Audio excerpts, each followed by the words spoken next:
Hello বন্ধুরা, good morning. কেমন আছো তোমরা সবাই? আশা করছি সবাই খুব ভালো আছো, আমরাও ভালো আছি। ডেলি ব্লগে ইনার চ্যানেলে তোমাদের সবাইকে অনেক অনেক ভালোবাসা আর স্বাগত জানাচ্ছি। আমি ইনারি চলে এসেছি প্রতিদিনের মতো তোমাদের সাথে আবারও একটা নতুন ব্লগ শেয়ার করতে। আশা করছি ব্লগটা তোমাদের ভালো লাগবে, আর ভালো লাগলে অবশ্যই একটা লাইক করে দিও। আর নতুন বন্ধুরা তোমরা প্লিজ আমার চ্যানেলটা সাবস্ক্রাইব করে দিও। আর যারা অলরেডি আমার চ্যানেলটা সাবস্ক্রাইব করেছো তাদেরকে অসংখ্য ধন্যবাদ আমার পাশে এইভাবে থাকার জন্য। তো এখন বাজে সকাল 9টার, আজকে ব্লগটা কিন্তু আমি এখন থেকে স্টার্ট করছি। তো ঘুমের থেকে উঠেছি অনেক তাড়াতাড়ি, কিন্তু ব্লগ স্টার্ট করা হয়নি। তার কারণ হলো সকালের সমস্ত বাসি কাজকর্মগুলো করে নিয়েছি, তারপরে ভাবলাম চলো এখন থেকে ব্লগ স্টার্ট করা যাক। অ্যাকচুয়ালি সকালে যদি আমি ব্লগ স্টার্ট করতে যাই তাহলে কি হবে, মাম্মা যেহেতু ঘুমায়, ও কখন উঠে যাবে তার ঠিক নেই।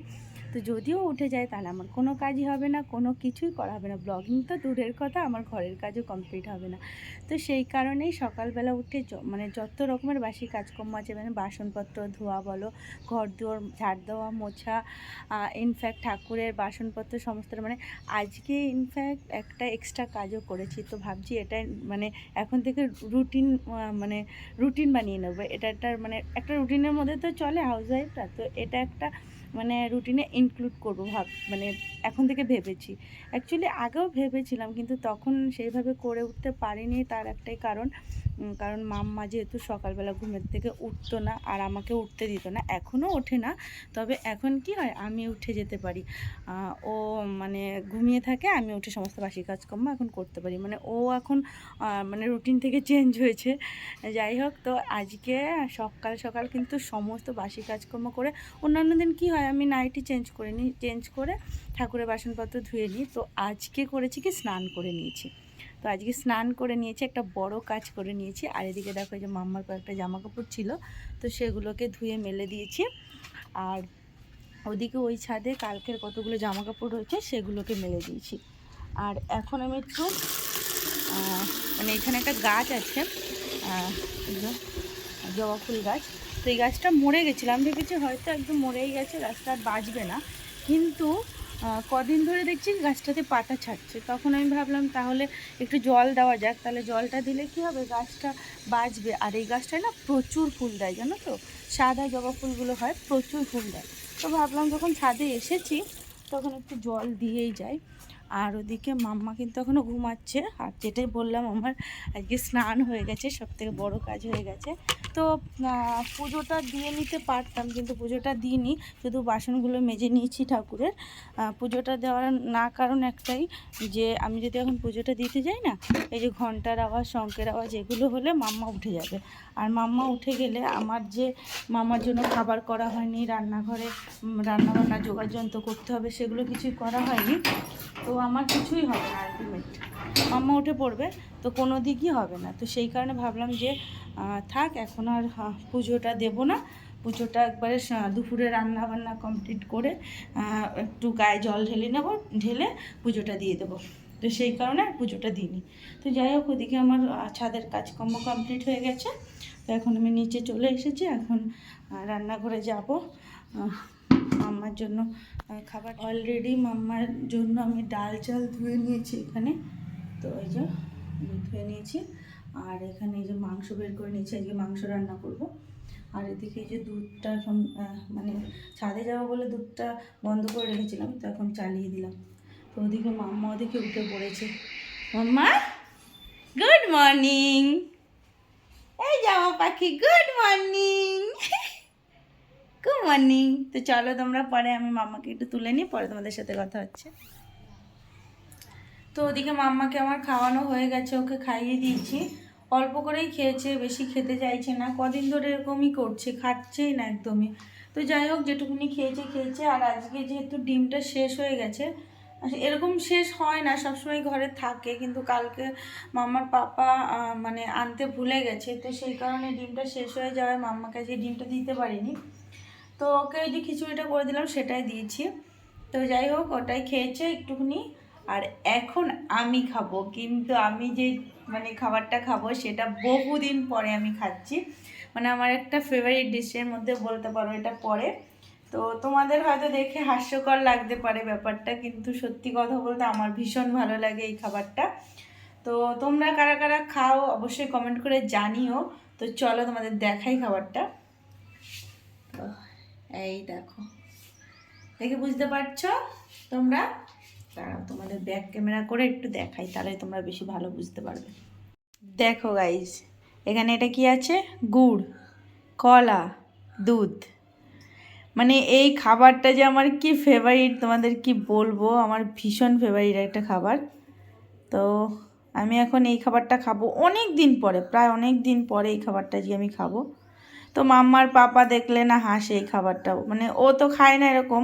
কিন্তু তোমরা কারা কারা খাও অবশ্যই কিন্তু কমেন্ট করে জানিও। গরম রয়েছে দুধটা, তো অবশ্যই কমেন্ট করে জানিও। আমার কিন্তু ভীষণ প্রিয় খাবার, তো তোমরা কিন্তু কেউ দেখে হাসবে না একদমই।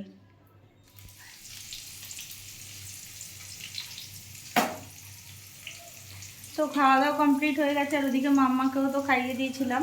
তো সমস্ত এদিকে মানে কমপ্লিট হয়ে গেছে, মানে খাওয়া দাওয়ার পর্ব। এখন চলে এসেছি রান্নাবান্না করতে। আর আজকে ভেবেছিলাম, তো তোমাদের দেখালাম যে চিকেন রান্না করব। তো মানে নর্মালি ভেবেছিলাম যে চিকেন আর ভাতই করব, আর কিছু মানে করব না, ঝামেলা। তবে চিকেনটা মানে করবো যখন সমস্ত কিছু রেডি করছি মানে চিকেনের জন্য, তখন হঠাৎ করে মনে হলো যে চিকেনই যখন করছি, চিকেন আর ভাতি যখন করছি, তাহলে এটা একটা স্পেশালভাবেও তো করা যায়। অ্যাকচুয়ালি ঘরে বিরিয়ানির চাল ছিল, 1 কিলোর মতো ছিল। তো ভাবলাম যে অল্প করে চিকেনও রয়েছে, চালটাও রয়েছে, এদিকে বিরিয়ানি মশলা আগে একদিন বিরিয়ানি করেছিলাম, তো সেই মশলাটাও রয়েছে। তো টুকিটাকি সমস্ত কিছুই রয়েছে ঘরে, তো চলো বিরিয়ানিই করা যাক। তো আমি কিন্তু খুব একটা ভালো পারি না করতে, তবে যতটুকু পারি সেইভাবেই করব। তো এখানে সমস্ত কিছু জোগাড়যন্ত্র করে নিয়েছি, চলো তোমাদেরকে একবার দেখিয়ে নিই যে কী কী রেডি করেছি। তো দেখো এখানে এই যে পেঁয়াজ কেটে নিয়েছি পেঁয়াজ বেরেস্তা করার জন্য। তো এখানে প্রায় মানে পেঁয়াজটা কেটে নিয়েছি ঝুড়ে ঝুড়ে করে, আর এখানে যে আলুগুলোকে ভেজে নিচ্ছি। তো যেহেতু চিকেনটা একদমই অল্প, সেই কারণে আলুটা একটু বেশি দিয়েছি।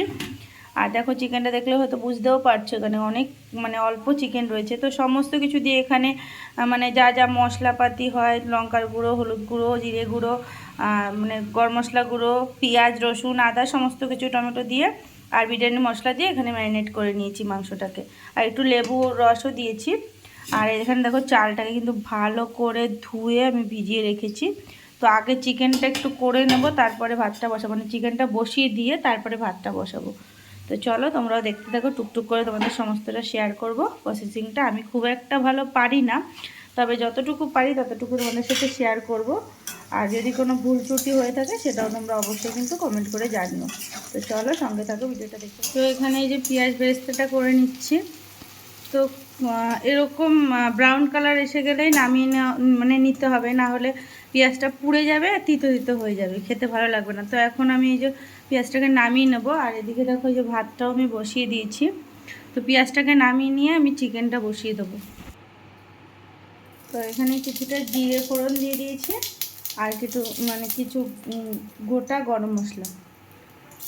তো যেহেতু মাংসের মধ্যে তেল দেওয়া আছে, সেই কারণে খুব একটা বেশি তেল দিলাম না। তো মশলাগুলোকে একটুখানি ভেজে নিয়ে মাংসটাকে দিয়ে দেবো। মাংসটাকে এখানে দিয়ে দিলাম। তো কিছুক্ষণ হাই ফ্লেমে মাংসটাকে কষতে দেবো। তো চলো পরে আবার ফিরে আসছি, মাংসটা কষতে থাকো। তো ওদিকে ভাত মাংস আমার সম্পূর্ণ রেডি হয়ে গেছে, এখন শুধু লেয়ারিংয়ের পালা, তারপরে দমে বসালেই আমার বিরিয়ানি সম্পূর্ণ রেডি হয়ে যাবে। তো দেখো এখানে আমি একটা অ্যালুমিনিয়ামের গামলা নিয়ে নিয়েছি, তার মধ্যে কিছুটা ঘি ব্রাশ করে নিলাম, তার কারণ ঘিটা দিলে নিচে লেগে যাবে না। আর এখানে আমি অ্যালুমিনিয়ামের সসপ্যান ব্যবহার করিনি, তার কারণ আমার অ্যালুমিনিয়ামের সসপ্যান নেই।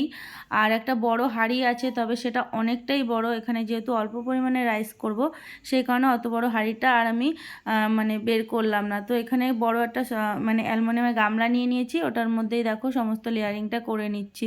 তো প্রথমে কিছুটা মাংস দিয়ে দিচ্ছি, তারপরে এখানে কিছুটা রাইস দিয়ে ওপরে বিরিয়ানি মশলা, পেঁয়াজ বেরেস্তা, তারপরে যাবতীয় যা যা হয় ঘি, তারপরে কেওড়া জল, গোলাপ জল সমস্ত কিছু দিয়ে পরপর আমি লেয়ারিংটা করে নিচ্ছি। তো এখানে দেখো এই যে লাস্ট লেয়ারিংটা এখন করব।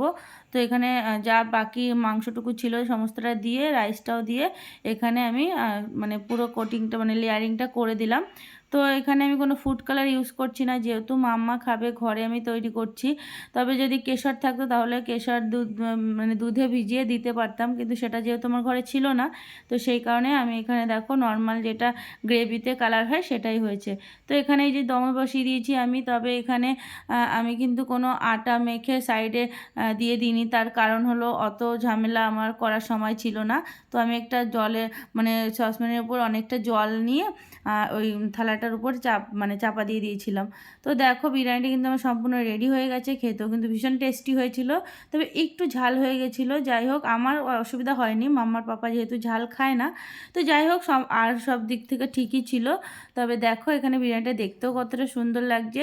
যাই হোক চলো বন্ধুরা, ভিডিওটা তাহলে আজকে এখানেই শেষ করছি। ভিডিওটা তোমাদের কেমন লাগলো অবশ্যই কিন্তু কমেন্ট করে জানিও, ভালো লাগলো অবশ্যই একটা লাইক করে দিও। তো চলো টাটা।